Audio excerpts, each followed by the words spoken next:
बबई नदीका माछाहरूको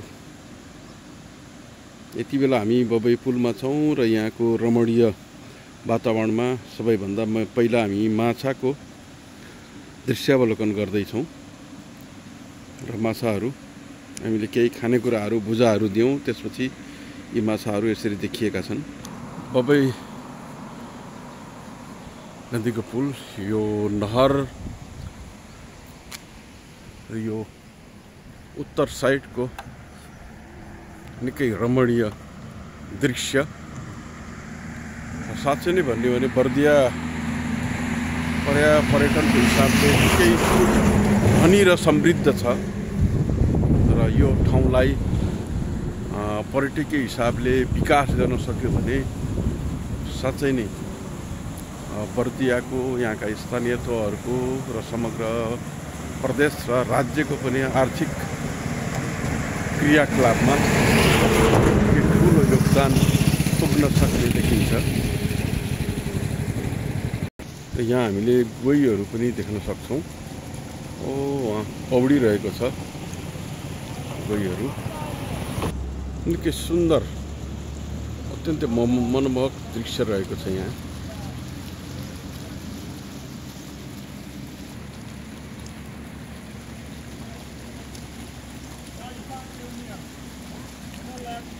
प्रत्येक यात्रुहरू यहाँको दृश्य एकछिन रोकेर हेर्न चाहिँ आतुर हुन्छन्।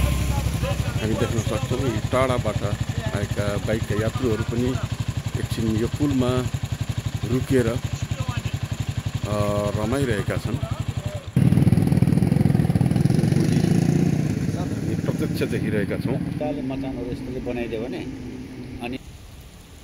यहाँहरू देख्नुहुन्छ केही चराहरू पनि यो पानीको नजिकै बालुवा र ढुङ्गाको थुप्रोमा बसिरहेका छन् र उनीहरू प्रकृतिसँग आनन्दित भइरहेका छन्।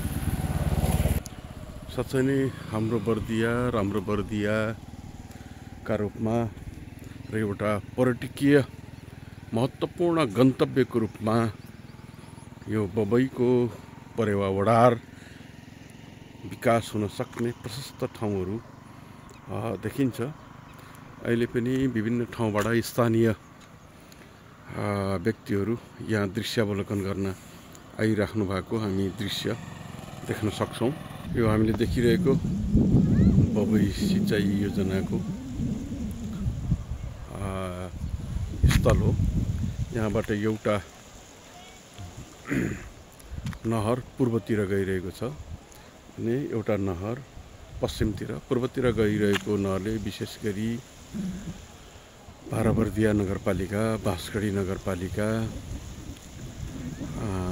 बडियाताल गाउँपालिकामा सिँचाइका लागि यसले सहयोग पुर्याउँछ भने पश्चिमतिर गइरहेको नहरले गुलरिया, मधुबन र ठाकुरबाबा नगरपालिकामा यसले सिँचाइको रूपमा यहाँबाट नहरहरू विकास भएको छ। रुममा बसेर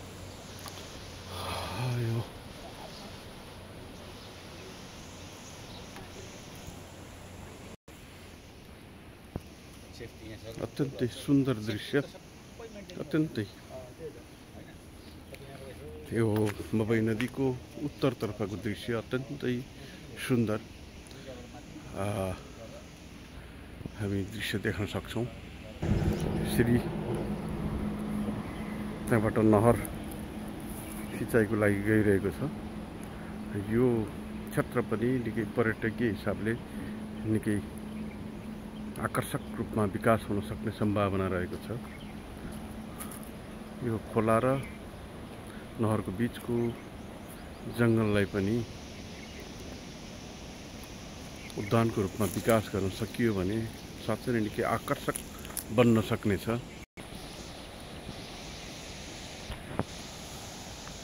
पुलवारीबाट यो फुलको सौन्दर्यताले पनि यो ठाउँलाई अझ मनमोहक बनाएको छ। अहिले यति बेला निकै आकर्षक, निकै मनमोहक देखिएको छ। यहाँहरूलाई मैले बबई नदीको आसपासका यो दृश्यावलोकन गराएँ। यहाँहरू पनि यो आफ्नो ठाउँमा आएर रम्न सक्नुहुनेछ, घुम्न सक्नुहुनेछ, आफ्नो बर्दियालाई माया गर्न सक्नुहुनेछ र यहाँका सम्भावनाहरूलाई उजागर गर्न सक्नुहुनेछ। हस्त नमस्कार, धन्यवाद।